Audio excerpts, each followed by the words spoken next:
¿Alguna vez sentiste que tus preguntas te devuelven al mismo punto, como si el universo te susurrara que aún no has aprendido a mirar más allá?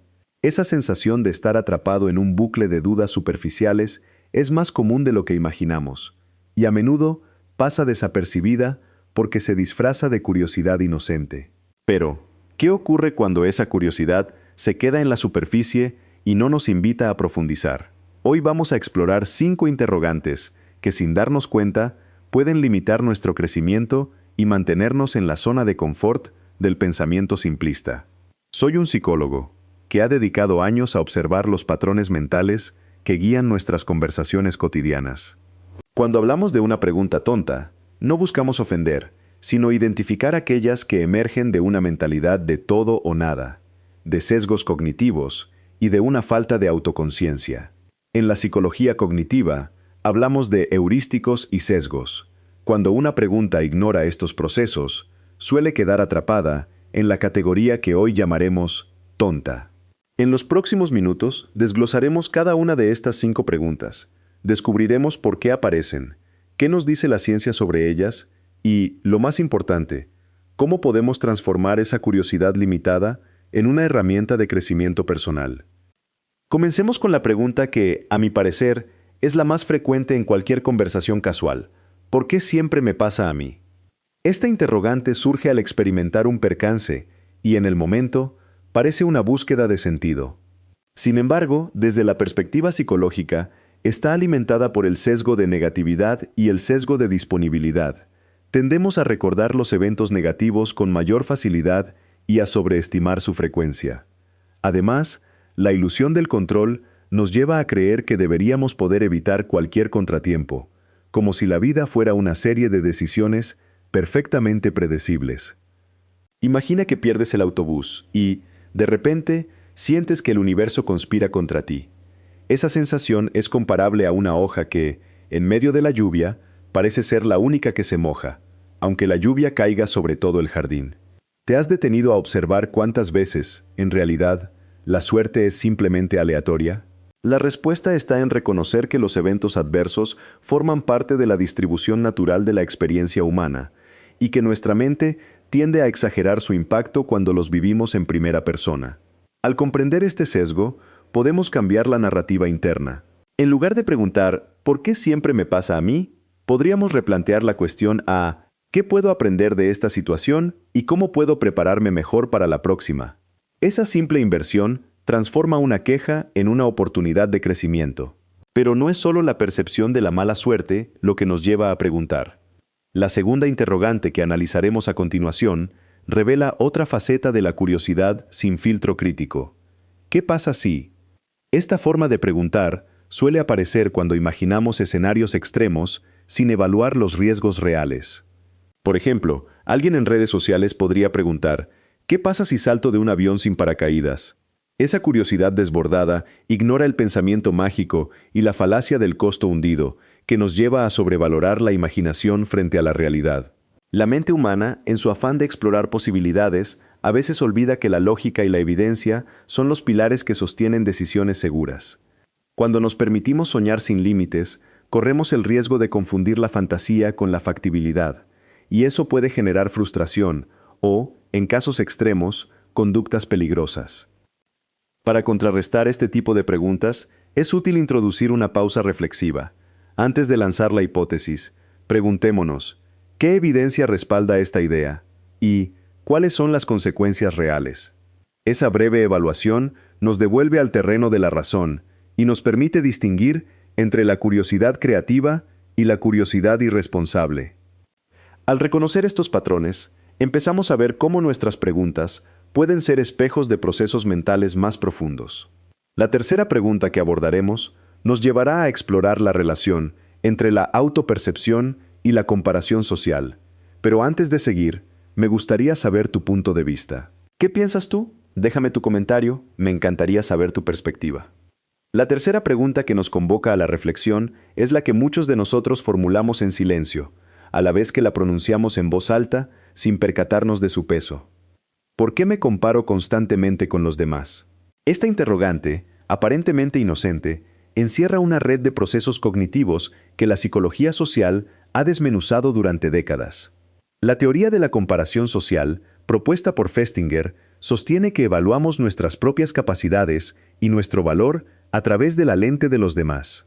Cuando miramos a un colega que parece avanzar más rápido, a un amigo que muestra una vida más plena, o a un desconocido que exhibe una apariencia impecable, activamos un mecanismo de referencia que, si bien nos puede motivar, también puede desencadenar una sensación de insuficiencia.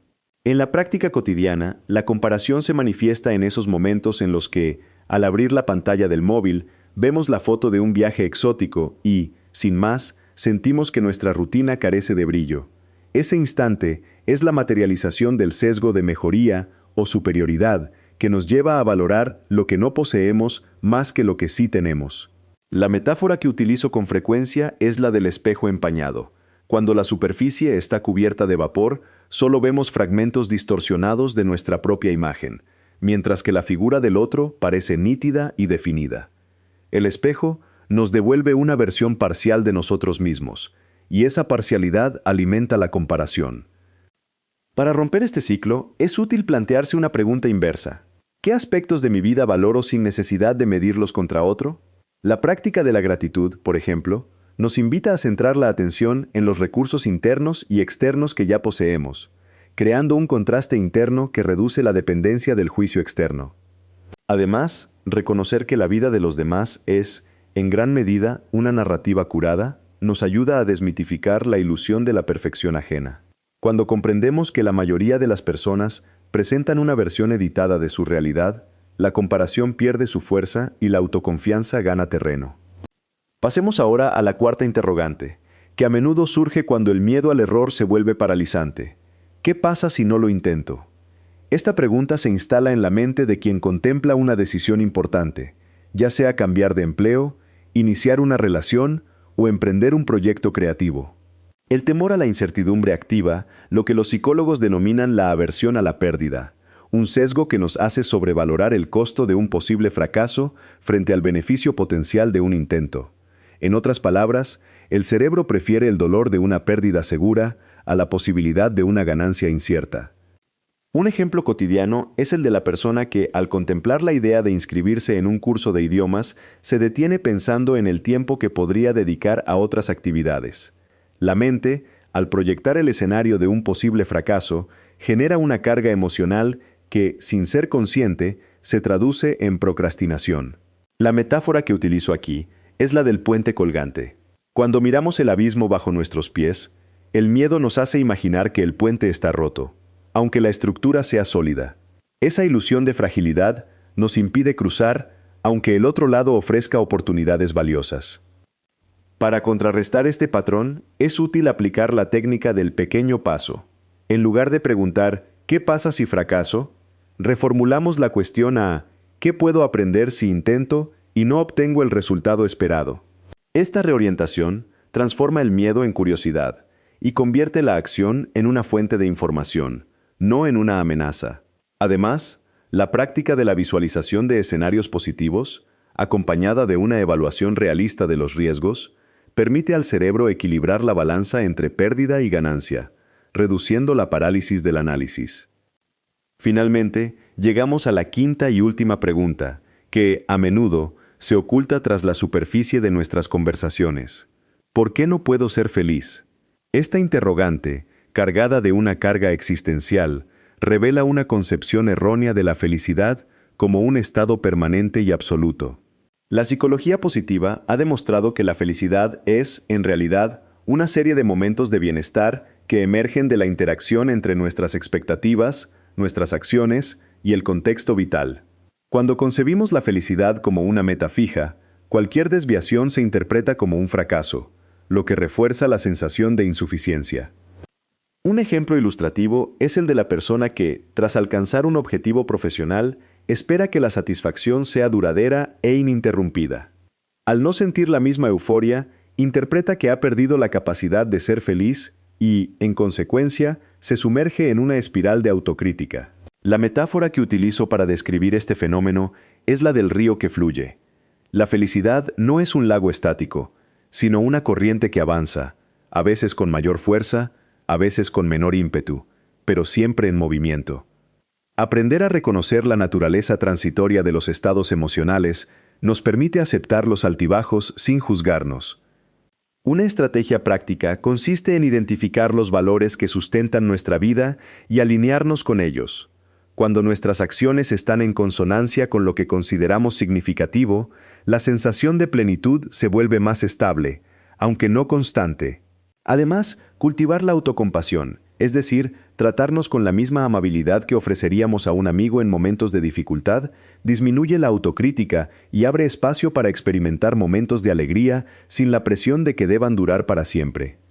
En este recorrido hemos desmenuzado 5 preguntas que, a primera vista, pueden parecer simples, pero que encierran complejidades psicológicas que influyen en nuestra forma de vivir y de relacionarnos con el mundo. Cada una de ellas nos brinda una oportunidad de observar nuestros patrones mentales, de reconocer los sesgos que nos limitan y, sobre todo, de transformar la curiosidad superficial en una herramienta de crecimiento personal.